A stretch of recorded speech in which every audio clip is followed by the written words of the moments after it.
Alright, so we just got 2 small keys in the courtyard area outside, and we have used one of them to get inside the castle itself. That leaves me with 1 small key, which is actually completely optional. It will allow us to get into a room full of goodies that is near the end of this dungeon. So if you did not snag that small key, don't worry, you're just fine. So you don't actually need it, it's just kind of optional. So if you'd like to grab it though, just check out the previous 2 videos and you'll see how to do that. As you walk forward in this entrance room, a wall of Twilight will surround you, and several enemies will come at you to welcome you. So put your hidden skills to use and give them the angry eye.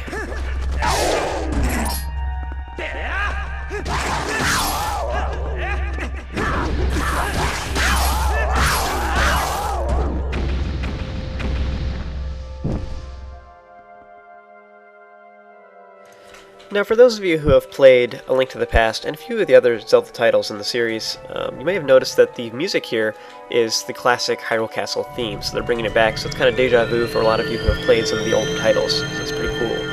Now, before moving onward, you should slash the jars that are down here to get any recovery hearts you might need. A brief cinema a moment ago showed that there are chandeliers throughout the room, and these are actually claw shottable, so you can use them like targets. You want to stand on the partial steps here, and then use the claw shot on the first chandelier that is directly above you. Then get over to the other side and open the large chest to get the compass. It'll show us all the chests that are throughout this dungeon. Now, these ones aren't really that important, since pretty much almost all of them contain only rupees. There isn't really anything fancy to grab with any of these, but I will be showing how to get them all just in case. And with all that, now you go with the other chandeliers, you can use them to get over to the center balcony and go through the door. Now, question time, all these balconies can only be gotten, the only way to get to the balconies are through the chandeliers, so how do normal people get up there? Like, there's no stairs, no other doors, so perhaps Ganondorf's first villainous act was to remove all the stairs?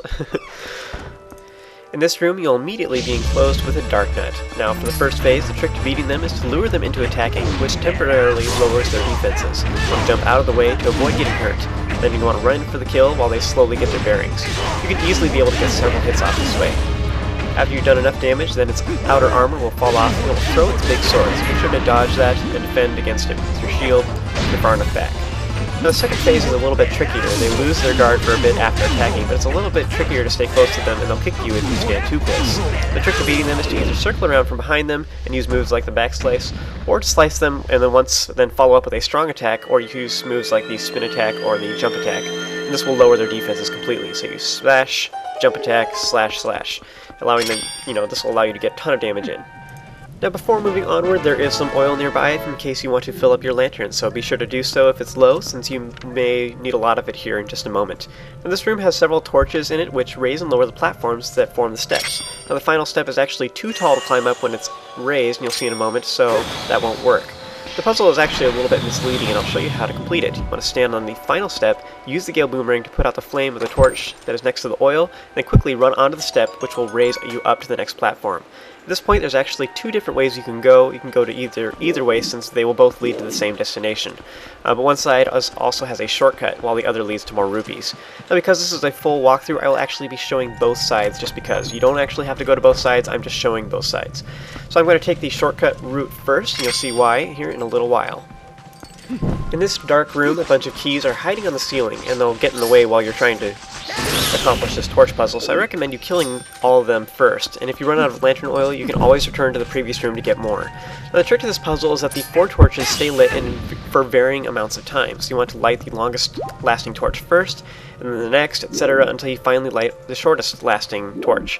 Now, it may take a bit to kind of figure it out which the order is, but if you just follow my example here, just remember that the GameCube version is probably flipped the other way.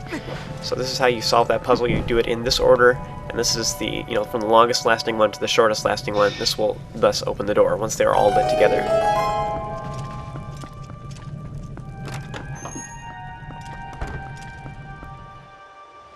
In this room, there are 2 Dynalfos, and these are pretty nasty foes. They can actually be defeated with a single bomb arrow before they ever see you. You can also get really close to them, and you can use a bombling right in the front of their face, but you'll probably hurt yourself as well doing that, but that will also kill them pretty instantaneously.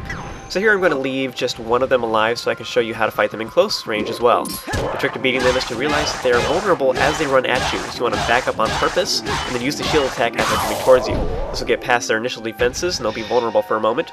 But rather than using the Helm Splitter at this point, I recommend you use regular sword slashes, and if you time it right, you can actually continually smack them, and they'll be unable to do anything, and you can defeat them really quick that way.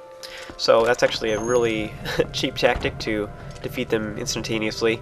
Once they're defeated, then the two doors will open. The outer doors will take us onward in the dungeon, while the inner doors will take us to a shortcut. On this balcony, you want to step on the switch to lower a nearby chandelier, which we can use to get back up to this platform. This is nice in case you fall down, and you also, the reason that I did this side first, as you'll see in a little bit.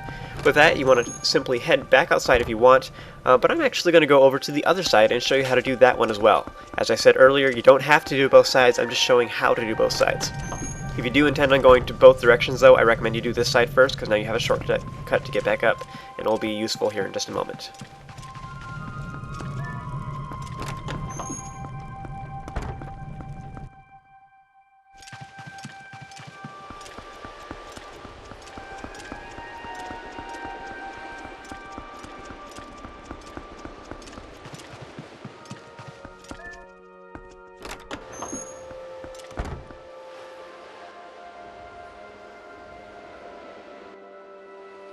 These Lizalfos are very easy to deal with, since their defenses are almost always down and they don't really even do that much damage. They do kind of attack you pretty quickly though, so that if you're not careful then they'll smack you all the time. You have to constantly defend against them. A few sword slashes or a spin attack will easily take care of them, and they'll just die. Once they're defeated, you want to transform into a wolf and use your senses to see a bunch of soldier ghosts. Now if you watch them for a while, they'll repeatedly gesture at the center wall. And I actually found this puzzle very confusing when I first played this game. I didn't know, I thought I was supposed to bomb the wall, because that's what you do in a lot of other titles, but what you have to do is use the hero's bow to shoot down the picture frame that is in the middle, similar to how we shot down the ropes of the bridges in the Goron Mines. This reveals a hidden crystal switch that the soldiers were apparently pointing to. This will open the door so you can go through. The other picture frames also have crystal switches, but those ones just like make enemies appear and such. Now here we have 2 Darknuts at a time, and as long as you know what to do, they actually aren't that difficult. You want to lure them into attacking and move back. While they're recovering from their attack, you want to run in while their defenses are down. Just keep one of them Z-targeted, and usually as long as that one's closer, then the other one will not attack you at the same time unless you smack it on accident. So you just want to continually focus on one at a time. By keeping the closer one Z-targeted and alternating which one you are attacking, you can keep them at relatively the same amount of health, or armor remaining rather. This is important because in this way they'll both use the same tactics, so it's a lot easier to keep track of them. If one is on the first phase and the other one's on the second phase, it makes it a lot more difficult to try and figure out like what they're going to do and anticipate their moves. So this way you can just focus on just one of them at a time. And once their armor has fallen off completely, they will throw their big swords at you, so just be sure that you get out of the way when this happens. And the trick to beating this second phase is to keep an eye on both of them. You can get past their defenses using the back slice, but I recommend you attack the outer one when you're doing this one. Don't like to do it right in the middle of them, because you'll most likely get hurt this way. So in this case, I rolled off to the left, and that was how I smacked that one. The other method that I found that works really well is to use regular sword attacks to make them defend, and while they're doing this, they're actually vulnerable to your stronger attacks. So usually if you use a spin attack or such, then they will defend against it, and it doesn't do anything for them. But use regular sword attacks, and this will make them defend. While they're defending, you use like a jump attack, and this will make them lose their defenses, and then you can smack them some more. So you use slash, jump attack, slash, slash, and that is how you get past their defenses. So like I say right here, you can also use the back slices and such to get past their defenses as well. Once they're both defeated, then both the doors will open, and once again, the door leading outside will take us onward in the dungeon, while the inner door leads to some goodies. Also, one of the Darknuts will drop an orange rupee, which is worth 100. Woohoo! You want to slash the nearby jars if you are in need of recovery hearts as well. And here, on this outer ledge, you'll see that there's a purple rupee that is inside this chest, which is worth 50. There's also a switch that is out here, which will form another large chest on the nearby platform. Unfortunately, the only way to get there is to drop down and use the nearby chandeliers. This means we will be unable to get back easily, you'll have to go the long way around. So when you can manage to get over to the large chest, you'll find that it contains a silver rupee, which is worth 200. This is entirely optional, so if you manage to do this and you don't really want to fall down because you're full in rupees, then just don't.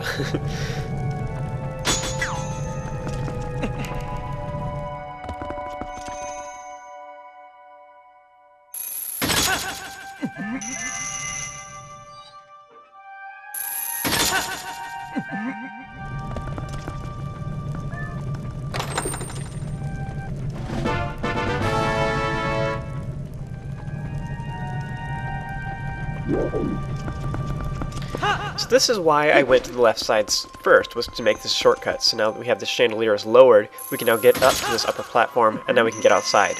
Now the other way would of course been to go through the center again. You go through all those chandeliers and go through the center platform, and then you can circle around those outer walls like we did before. So now that I've done both sides, I've shown both of them, I'm going to finally just go outdoors, and you can go through these outer doors, which will take you atop the wall. So now that I've done both sides, that's all we had to do in here. You'll see on your map that there are 2 chests that are up along these outer walls here, and we'll have to go to both of them. It doesn't matter which one you pick first. You have to go to both. So to one side there's an Aerofol, which will appear to be locked in with some Twilight barriers. As usual, the trick to beating them is to wait until they defend with their shield, and then use the claw shot to pull them in. When they're on the ground, you just want to slash away with your sword and use the shield attack when they defend.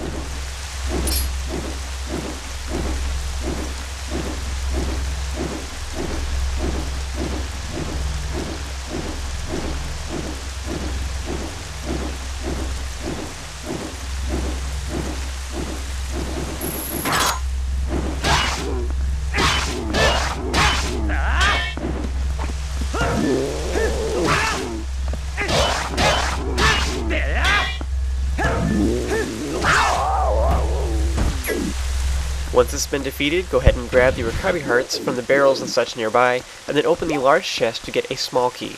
Don't forget the chest is on the other side though, since we'll need that one too.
With that sentimental moment over, you want to run up to the large black chest and open it to get the big key, which will allow us to enter the boss door, which is up ahead.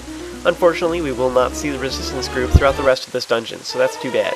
That's all we had to do out here, so you want to return to the center of this upper wall, and then go through the large door to the north, where I will meet up with you guys in the next video.